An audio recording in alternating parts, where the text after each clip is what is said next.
Bonsoir à tous et merci de nous rejoindre dans ce nouveau numéro du magazine Tac au Tac, votre magazine sociopolitique et culturel qui dit tout sur tout, qui reçoit tout le monde et qui laisse parler son invité librement, comme j'ai l'habitude de le dire, librement mais tout en respectant la norme. Vous êtes professeur, élite, homme de Dieu, homme politique, ami de la culture. Venez participer dans Tac au Tac et proposer des solutions pour les développements du pays. Si vous voulez participer dans cette émission, vous n'avez qu'à nous appeler ou nous écrire sur le numéro qui est affiché au bas de vos écrans. Bien, voilà, ce soir, je reçois pour vous un enseignant.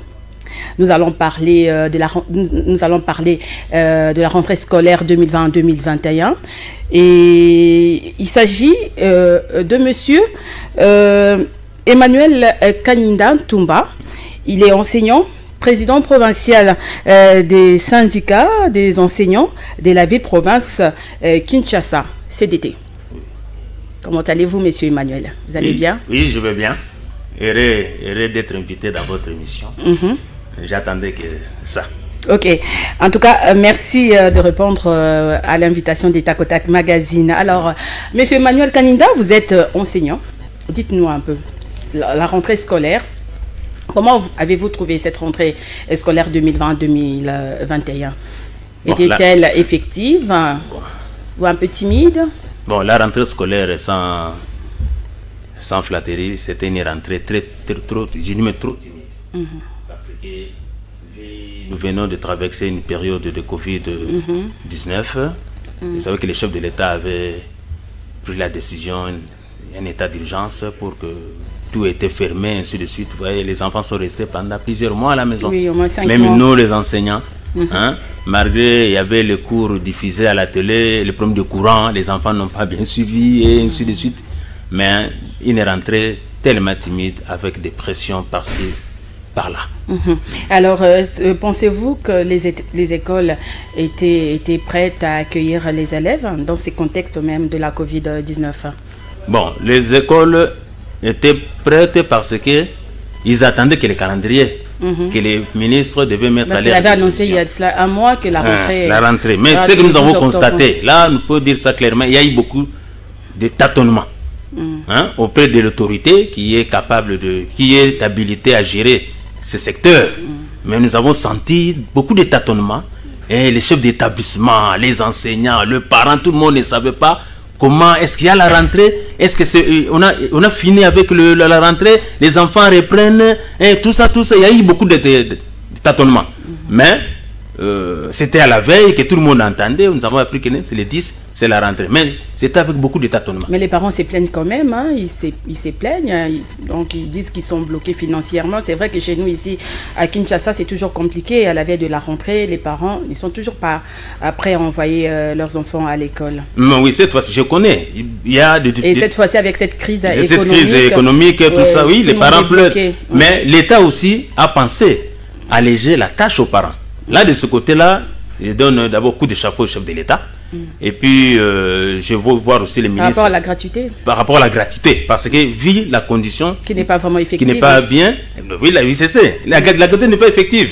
Bon, là, ce sont des gens qui ne veulent pas tempérer à l'ordre. Bon, selon certaines opinions. Non, c'est selon certaines opinions. Mais nous avons aussi des éléments montrant que quelques écoles, ils ont tenté de revenir à des anciennes habitudes. Cette histoire de motivation des enseignants, c'est enterré, ça ne peut plus revenir, madame. Alors, d'ailleurs, nous étions à la commission urbaine convoqués, le gouverneur de la ville avait convoqué une commission urbaine, à qui nous, les syndicats, nous étions représentés. Les parents ont été représentés.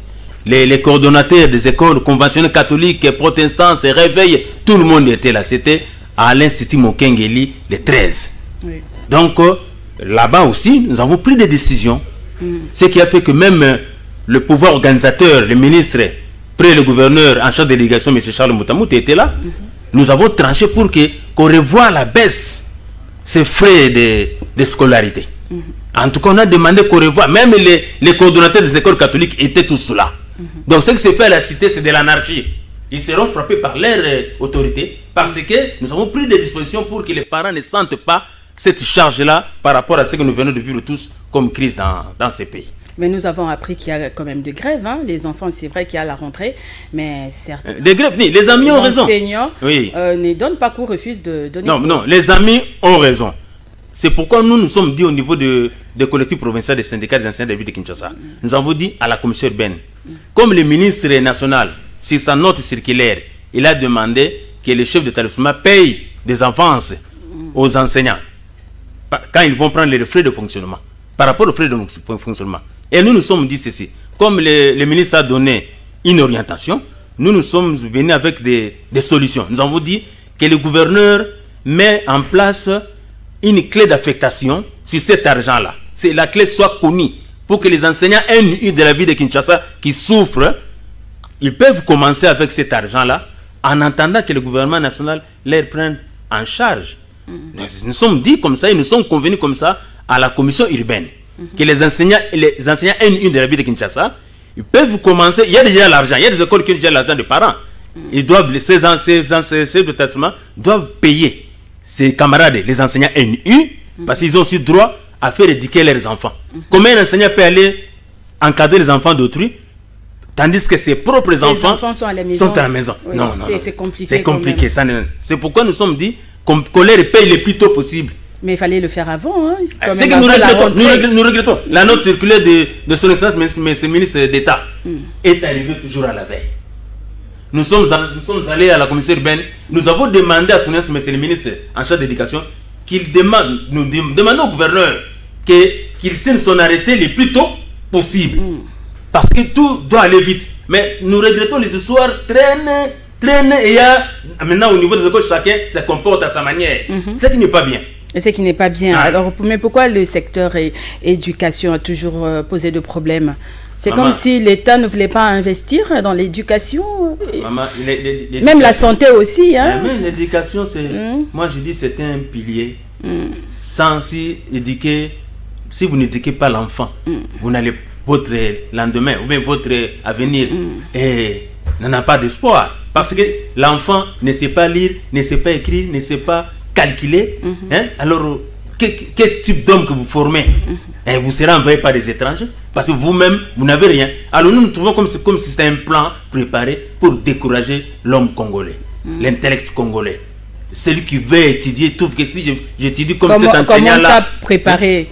Vous voulez dire que le gouvernement ou nos dirigeants ne veulent pas voir... C'est l'homme politique, maman. Imaginez-vous, il y a un protocole d'accord de Bibois, signé le 18 décembre 2019, entre le banc syndical et le gouvernement de la RDC. Dans le protocole, vous allez voir le vice-premier ministre du budget a signé, le ministre Willy Bakonga a signé, le ministre de la fonction publique, Maman Ebongo, a signé. Mais... tout est là. On a dit on devait payer les enseignants le deuxième palais au budget 2020. Et convoque la commission paritaire au budget 2020. Mais nous comprenons, parce que cette histoire de Covid qui était venue intervenir, le gouvernement a fait quand même des efforts. Au mois de janvier 2020 ici, ils ont payé les enseignants NUP et les non matriculés là. Ils ont touché le salaire. C'était au mois de janvier 2020. Le gouvernement avait promis de payer encore le ZNI au mois d'avril. Mais la maladie est arrivée. Ce qu'on nous demandons à nos amis qui ont souffert. Cette fois-ci, nous sommes là avec eux. Nous voulons que ce protocole d'accord soit mis en œuvre. C'est notre Bible. À Bibois depuis... Ils sont là. D'ailleurs, heureusement, vous venez me rappeler, il y a nos camarades, le syndicat national. Oui. Ils sont allés à Bibois sous l'invitation du gouvernement. Ils sont allés à Bibois pour mettre en place une commission paritaire. Quand ils vont sortir de la commission paritaire, maintenant ils vont fixer le deuxième palier que tout le monde demande et le troisième palier. Et ils vont aussi étudier les problèmes de transposition des grades des enseignants. Mise à la retraite des enseignants. Parce que le corps a vieilli. Vous savez, le corps a vieilli. La jeunesse a besoin de prendre le relève. De ce côté-là, mais le corps a vieilli. Mais on laisse tous ces parents-là, tous ces enseignants-là vieillis, enseigner les enfants. C'est quelqu'un qui ne voit pas bien. Quelqu'un qui mange pas. Qui ne sait pas mettre debout. C'est ça le problème. C'est pourquoi nous disons, nos amis sont à Bibois. Maman, ils sont allés là-bas sous l'invitation du gouvernement. C'est depuis quand qu'ils sont là-bas? Ils sont là depuis les 2. Les 2 octobre. Les 2 octobre. Oui. Jusqu'aujourd'hui. Ils sont pris en otage. On n'a pas lancé le début de la commission paritaire. Ils sont là-bas. Bien s'ils sont en train de manger auprès du gouvernement. Mais que dit le ministre de l'EPST? Attendez, mais ils ont des enfants et des femmes à la maison. Ils ont besoin de leur papa aussi. Mais ils n'ont rien laissé chez eux. Ils n'ont rien laissé. Ils sont allés là-bas pour la cause de notre pays. Mais c'était prévu que le ministre devait passer là-bas le samedi. Le samedi 11. Pour lancer, il n'est pas passé. C'était prévu hier encore, jeudi. Pour lancer, il n'est pas passé. Ouais. Mais qu'est-ce qui va advenir maintenant? Ils sont là, il n'y a pas de suite. Le ministre ne réagit pas. Nous parlons, moi je parle étant que syndicaliste, je dis, nous trouvons dans le chef de notre autorité, c'était pour faire endormir les nationaux, pour que la rentrée, tout le monde rentre et on oublie l'histoire. S'il avait la volonté politique, il devait, dès les deux là, les trois, de se présenter là-bas et lancer la commission paritaire. Maintenant, il y a des partout, surtout en province, nos amis qui sont en province nous appellent, commencent même à injurier, à attaquer les gens. Tout ça. Vous à Kinshasa, vous mangez bien, vous êtes bien. Mais mes amis, nous souffrons ensemble.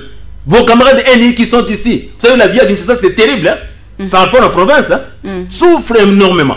Donc, c'est pourquoi nous avons dit, voyons le gouverneur, les frais de fonctionnement qui sont dans les écoles, on va mettre en place une clé d'affectation, qu'on commence à payer ces gens-là. Cet argent-là, d'ailleurs, selon la note circulaire du ministre, cet argent-là concerne la paye des NIU.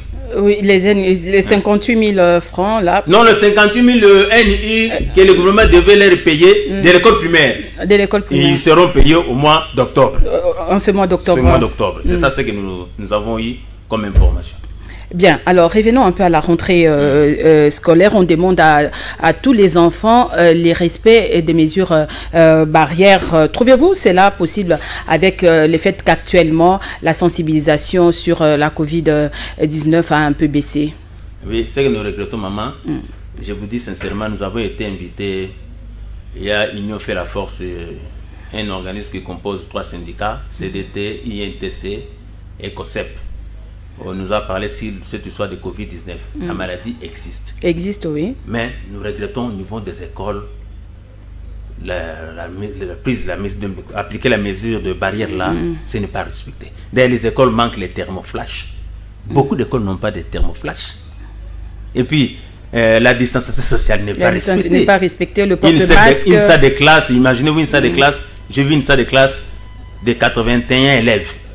Une salle de classe de 7e année de l'éducation de base. 81 élèves hier. Confinés dans une même salle. Dans une même salle. Que dites-vous? Parce que récemment, la fois passée, l'INSEF a remis un lot de cachinés, des flashs, thermoflash. Oui. C'était le samedi, les 11. Oui, l'élément est passé chez nous ici. Voilà, j'ai mis un de vos caméras à la cérémonie, c'était à l'Itingil. Mais nous regrettons parce que jusqu'à ce jour, au niveau des écoles, les chefs d'établissement attendent les cachinés. Ça n'a pas été distribué? N'est pas encore arrivé dans les écoles. Ah bon? Et les thermoflash. Ce que nous demandons qu'on fasse vite. Et qui a réceptionné, c'est le ministre provincial? C'est le ministre provincial qui a réceptionné. Charles Mboutambout. Oui, c'est lui qui a réceptionné. Oui. Il a fait son travail. Il a donné l'ordre que ça soit vite distribué dans les écoles. Imaginez-vous, le jour de la rentrée, j'ai vu un directeur oser faire retourner les enfants, les petits-enfants à la maison. Parce que les enfants ne portaient pas les cache-nez. Notre maman, la femme de notre président de la République, maman Denise, la première dame, première dame, oui, avait fait quand même un don de 100 000 cache-nez. Ce n'est pas atteint tout le monde. UNICEF aussi vient de faire, mais c'est que nous voulons que ça soit vite distribué dans les écoles. Parce que ça traîne encore quelque part. C'est ça notre souhait. Alors là, ça devient compliqué. Bon, espérons seulement que ça va arriver. Ça va arriver parce que chez nous ici, c'est compliqué. Quand on donne des choses deux fois, il y a toujours des mains noires là, partout. Donc ça doit changer. Il faut vraiment un changement de mentalité. Il faut remettre tout ce qu'on a donné, il faut remettre dans des écoles pour quand même protéger les enseignants et les enfants. C'est très important. Alors, Monsieur Emmanuel Kaninda, pendant qu'on parle enseignement, vous êtes au courant, les catholiques souhaitent voir que les enseignants non catholiques ne donnent plus cours dans leurs écoles. Comment trouvez-vous cette décision un peu discriminatoire? Cette décision est discriminatoire et puis c'est une violation de la Constitution. Dans son article 13. Quand un prélat, un cardinal qui prend la décision de dire que les enseignants qui peuvent enseigner dans mon école, dans des écoles catholiques primaires, doivent être tous catholiques. Mais si c'est comme ça, nous disons que tous les parents qui envoient leurs enfants dans leurs écoles là, doivent aussi être des parents catholiques.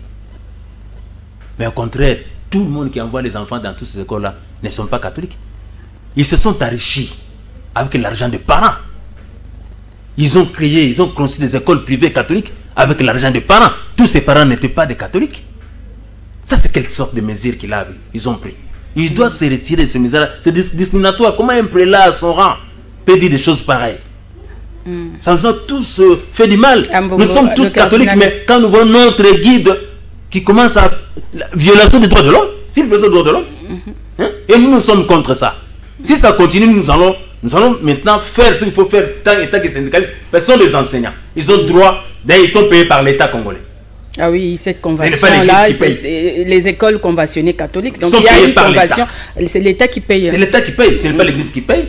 S'ils veulent que les gens qui doivent enseigner dans les écoles-là soient des catholiques, qu'eux-mêmes commencent à payer leurs enseignants, que l'État retire son salaire. Mais c'est ça. Parce que les enseignants ont droit à toucher un salaire décent qui n'arrive même pas, et vous venez encore créer des problèmes. Quand les gens cherchent l'argent pour faire l'enseignant souffre. Maman, l'enseignant a tellement... Mais l'enseignant est là juste pour dispenser, donner cours. On n'a pas besoin de savoir s'il est catholique, s'il est musulman ou pas. Ce qui est important, qu'il fasse son travail bien, qu'il fasse bien son travail. Mais vous voyez le problème des sentiments. Vous allez prendre tout le monde qui est catholique. Vous savez, il y a des enseignants aujourd'hui, entre guillemets, parce qu'il est frère d'eux, on les place là-bas. Et nous voyons ça dans les écoles. Les inspecteurs peuvent vous faire aussi les rapports. Il y a un enseignant qui écrit n'importe quoi. Ouais, c'est un danger. Quand vous dites catholique, comment? On prend quelqu'un qui a la capacité, qui a connu une formation, il a la méthodologie d'enseigner et qui se connaissent. Au lieu de prendre n'importe qui parce qu'il est catholique. Nous avons déjà des conflits ethniques, du tribalisme qui bat son blé. On a encore créé d'autres. C'est vraiment compliqué, en plus c'est un chrétien. Donc notre Dieu est amour, il est là pour tout le monde. Il est là pour les musulmans, les catholiques, tout le monde. C'est ça, maman. C'est ça. Alors, parlons un peu de la qualité de l'enseignement qui est en baisse, qui est en baisse au pays. On indexe les enseignants.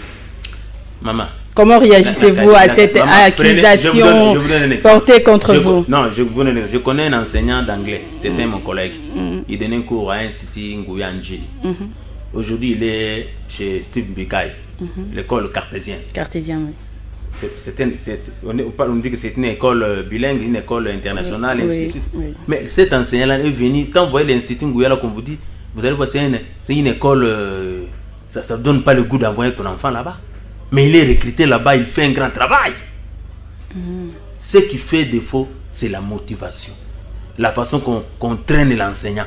Je vous donne un exemple. Donc vous faites exprès, comme vous n'êtes pas motivé, ce n'est pas ça. Vous n'apprenez plus rien aux enfants. Non, un point doré, mais c'est votre métier quand même. Le métier que vous avez choisi comme métier. Non, allez, ne donnez rien à un député qui va là-bas au Parlement s'il va vous faire un bon travail.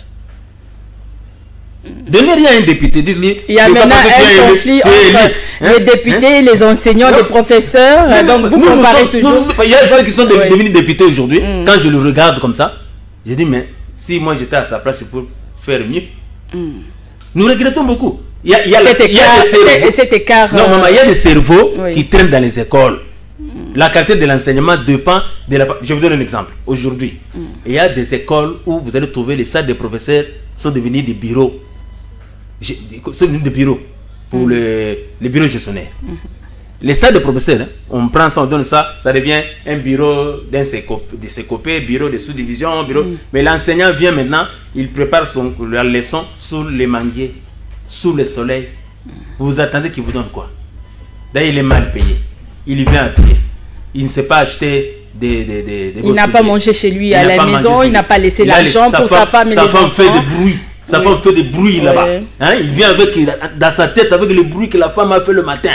Et il vient devant les enfants. Sur la scène de copie, mais il vient devant les enfants. Les bruits encore de tous ces petits enfants-là. Mais vous les rendez malades. Et à la fin, il va toucher un salaire qui n'arrive même pas à payer les loyers. Mais de toute façon, nous félicitons le chef de l'État.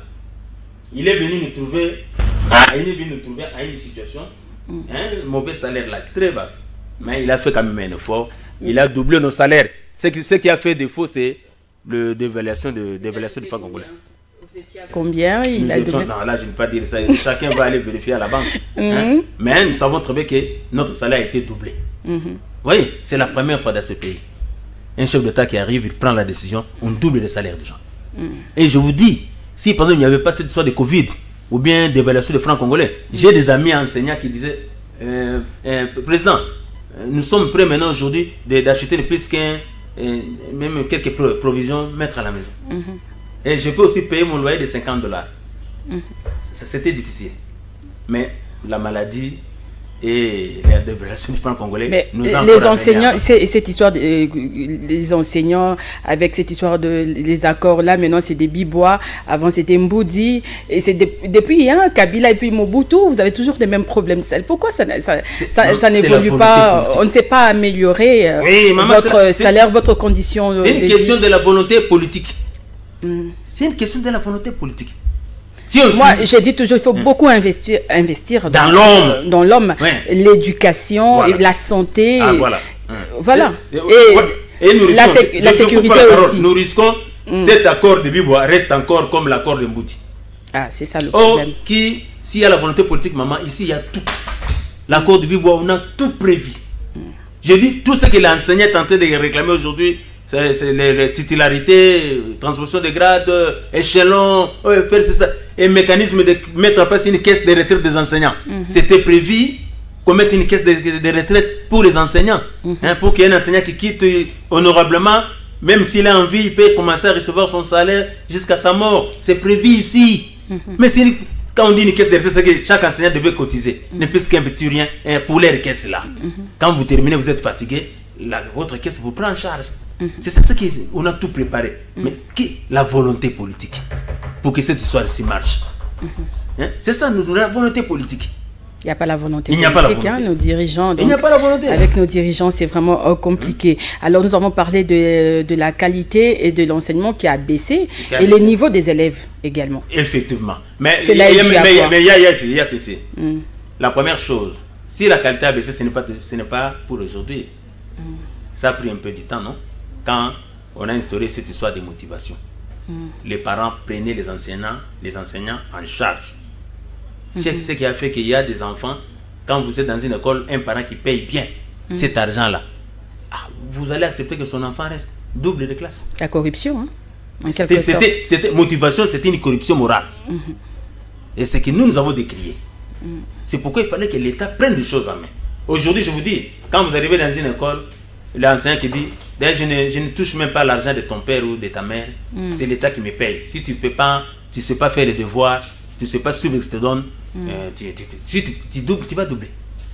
Tu restes parce que tu es censé de suivre ce que tu te donner. Et comment avez-vous trouvé quand même l'exéta 2019-2020?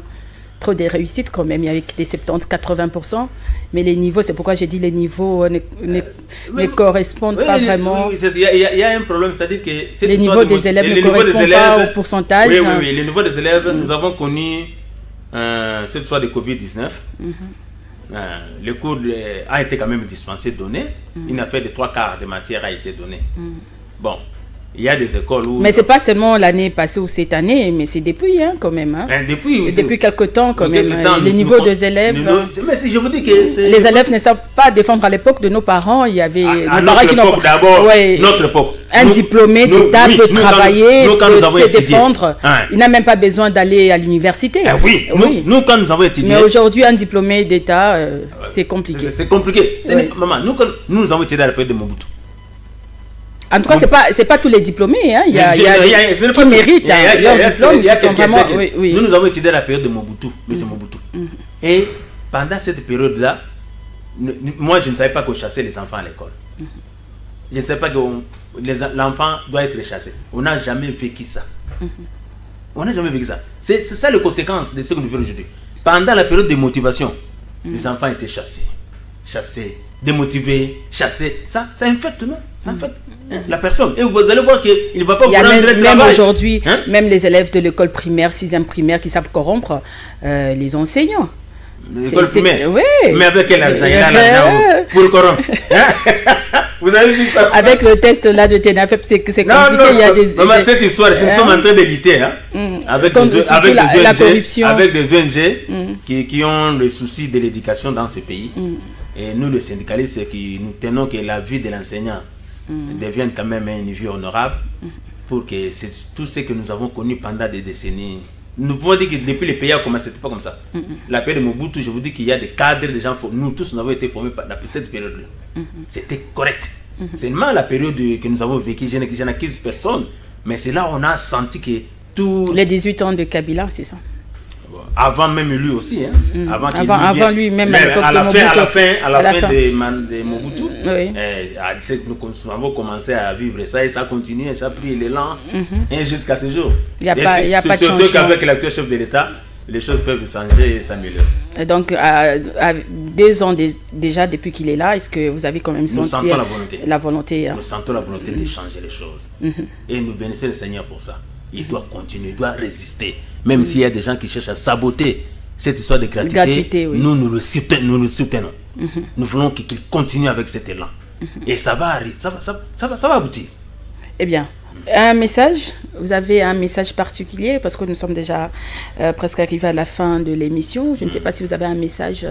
Oui, le message, d'abord je vous remercie, Madame Nicole, de m'avoir invité dans cette émission, de penser à nous les enseignants, nous qui n'ont pas la chance. Mais cette émission, comme je dis toujours au début de cette émission reçoit tout le monde. Je reçois les enseignants, des professeurs, tout le monde en tout cas dans cette émission. Tout le monde est les bienvenus dans Tac au Tac Magazine. De ce côté-là, nous avons comme une considération de votre part.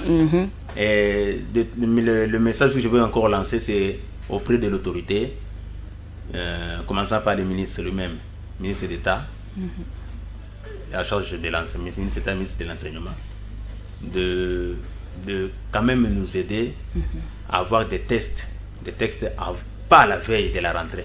C'est là, ça crée beaucoup de choses dans les écoles, ça crée des perturbations, ça c'est Deuxièmement, nous insistons auprès de son excellence, monsieur le gouverneur de la ville de Kinshasa, de mettre en place le plus tôt possible une clé d'affectation de frais de fonctionnement pour que les enseignants NU de la ville de Kinshasa commencent déjà à toucher cet argent-là avant que le gouvernement national régularise la situation. Bien, est-ce que des propositions, est-ce que vous avez, parce que moi j'ai dit toujours à la fin de l'émission, si vous avez des propositions à faire dans votre secteur, je ne sais pas. Des propositions. Oui. Je demande pour l'amélioration quand même de l'enseignement. Pour l'enseignement, la proposition, je demande ceci. Nous ne pouvons pas tout donner au gouvernement national. Nous sommes dans une période de décentralisation. Quand vous regardez les frais de fonctionnement alloués au bureau gestionnaire, telles que les directions provinciales et les sous-provinciales, les directions provinciales, même au niveau des inspecteurs, les frais de fonctionnement, ça est moindre.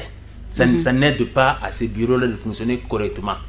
Donc si le gouverneur, à part ce que l'État donne à ces bureaux-là, que le gouverneur au niveau de la ville pense à louer, à supplier pour aider ces bureaux de fonctionner correctement. Sinon, ils n'auront même pas de papier dans les bureaux avec les modiques frais de fonctionnement qu'on leur donne chaque fin de mois ici.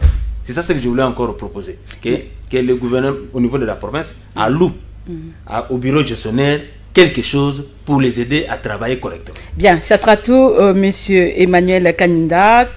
En tout cas, merci d'être venu. C'est à moi de vous remercier. Bien, je rappelle que j'avais reçu pour vous ce soir M. Emmanuel Kaninda Toumba, enseignant et président provincial des syndicats des enseignants de la ville-province de Kinshasa, CEDT. Cette émission est terminée. Merci à l'équipe technique.